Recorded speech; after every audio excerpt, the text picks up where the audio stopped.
Mark நற்செய்தி அதிகாரம் 12 இறை வார்த்தைகள் 13 முதல் 17 வரை.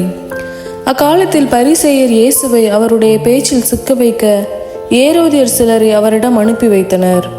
அவர்கள் அவரிடம் வந்து, போதகரே, நீர் உண்மையுள்ளவர், ஆள் பார்த்து செயல்படாதவர், எவரையும் பொருட்படுத்தாமல் கடவுளின் நெறியை உண்மைக்கு ஏற்ப கற்பிப்பவர் என்பது எங்களுக்கு தெரியும். சீசருக்கு வரி செலுத்துவது முறையா இல்லையா, நாங்கள் செலுத்தட்டுமா வேண்டாமா என்று கேட்டார்கள். அவர் அவர்களுடைய வெளிவேடத்தை புரிந்து கொண்டு, ஏன் என்னை சோதிக்கிறீர்கள்? என்னிடம் ஒரு தெனாரியம் கொண்டு வாருங்கள், நான் பார்க்க வேண்டும் என்றார். அவர்கள் அதை கொண்டு வந்தார்கள். இயேசு அவர்களிடம், இதில் பொறிக்கப்பட்டுள்ள உருவமும் எழுத்தும் யாருடையவே என்று கேட்டார். அவர்கள் அவரிடம் சீசருடையவே என்றார்கள். அதற்கு இயேசு அவர்களை நோக்கி, சீசருக்கு உரியவற்றை சீசருக்கும் கடவுளுக்கு உரியவற்றை கடவுளுக்கும் கொடுங்கள் என்றார். அவர்கள் அவரை குறித்து வியப்படைந்தார்கள். இது ஆண்டவரின் அருள்வாக்கு. இறைவா, உமக்கு நன்றி.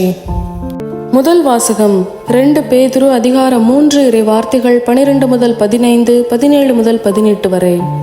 அன்புக்குரியவர்களே, கடவுளின் நாளை எதிர்பார்த்து அவர் வருகையை விரைவுபடுத்த வேண்டும். அந்நாளில் வானங்கள் எரிந்தெளிந்து பஞ்சபூதங்கள் வெந்துருகி போகும்.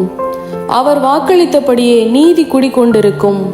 புதிய விண்ணுலகம் புதிய மண்ணுலகம் வரும் என நாம் எதிர்பார்த்து கொண்டிருக்கிறோம். ஆகவே அன்பார்ந்தவர்களே, இவற்றை எதிர்பார்த்திருக்கும் உங்களை அவர் மாசுமறு அற்றவர்களாய் நல்லுறவு கொண்டவர்களாய் காணும் வகையில் முழு முயற்சி செய்யுங்கள். நம் ஆண்டவரின் பொறுமையை மீட்பு என கருதுங்கள். அன்பார்ந்தவர்களே, நீங்கள் இவற்றையெல்லாம் ஏற்கனவே அறிந்திருக்கிறீர்கள்.